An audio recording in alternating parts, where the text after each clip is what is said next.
The Isle has released their status report for the month of January, and well, it actually gives us quite a good insight on Update 5 and some other upcoming stuff regarding that update and some other stuff. Anyways, the timestamps for everything are on the screen now, and before I do get into this video, I do want to say, Velocci merch is now here. Here's a little preview on the screen now, and if you are interested, feel free to check the description for the link to the site. But other than that, let's just get into the news that you all are craving for.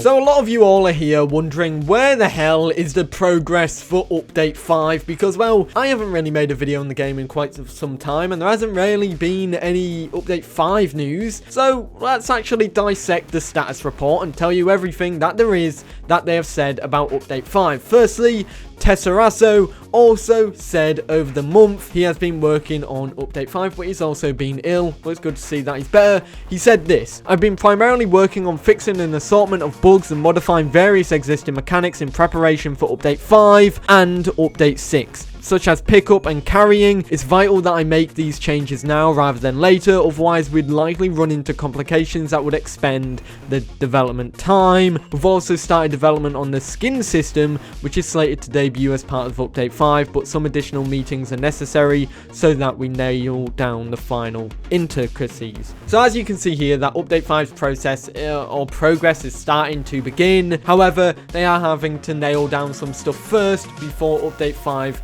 begins and continues. One thing regarding the skin system, they're going to have more meetings before that, so we probably won't be seeing any real progress for the skin system for the coming weeks. But maybe once those meetings are done, we can then start to see that again. We also have some comments by DMIV, who has commented on Update 5's courting system. He said, "In a way, it's similar to how players currently utilize the friendly vocalization to form a group, except you have to repeat the process several times to build up your affinity towards each other. Once that's done, two dinosaurs will form a pair and begin nesting," which gives me a insight here on what it's going to be like, because personally I feel like it's going to end up being a little bit grindy. However, here with several times, I wonder how many times that actually is. Obviously several isn't that much, so maybe it won't be as grindy, so hopefully it won't extend the time that you're grinding out the game. Hopefully building a nest is also not a grind too.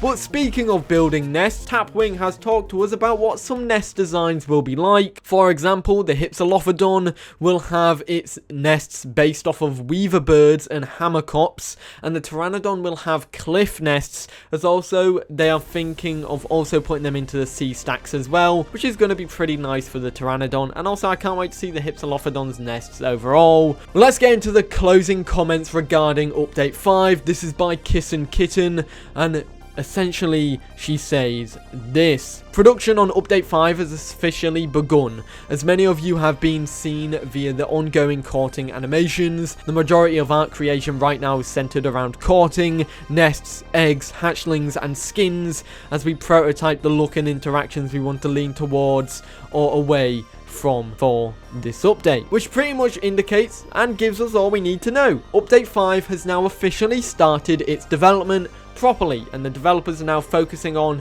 the specific things that are coming in the update, with eggs, hatchlings, courting, and then after that probably skins as well, and that will probably be the order that it goes down. Let me know, when do you guys think Update 5 will actually release, because obviously it's just started development now in the new year. I'm probably thinking we'll probably see it about May, something like that. I'm probably going to eat those words, but yeah, I think it will come in May. Let me know your thoughts in the comments down below. Speaking of dinosaur courting, we actually have some videos for them. We have Tenontosaurus and Dryosaurus. Let's quickly get into Tenontosaurus, shall we? So basically Tenontosaurus, I'm going to play them back to back because they have sound as well. But the animation is of course going to be rough because it's a work in progress. However, this is very rough.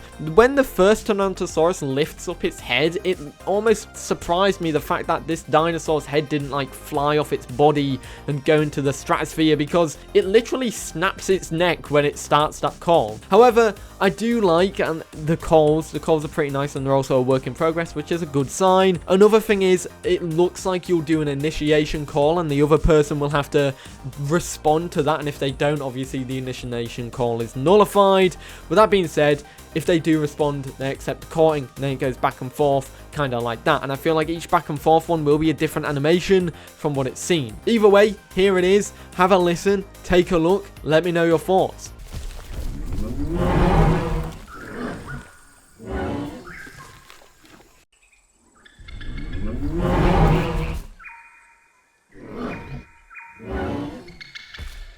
After that, we also have Dryosaurus as well, which has its first ever iterations for the courtship animation. Now, like with the Tyrannosaurus, these are heavily work in progress and very likely to change in the future, so do bear that in mind. One thing that I noticed about the Dryosaurus courting animations is its legs or feet, just a little tippy tap on the ground. That kind of reminds me of birds when they tip tap on the ground to get worms up from wet soil. That's what it reminded me of, and to be fair, it's really cute. I like it a ton. So a really nice attention to detail there for that courting animation. Here it is with the sound. Take a listen. Remember, this is a work in progress, but let me know in the comments down below what your opinions on it are.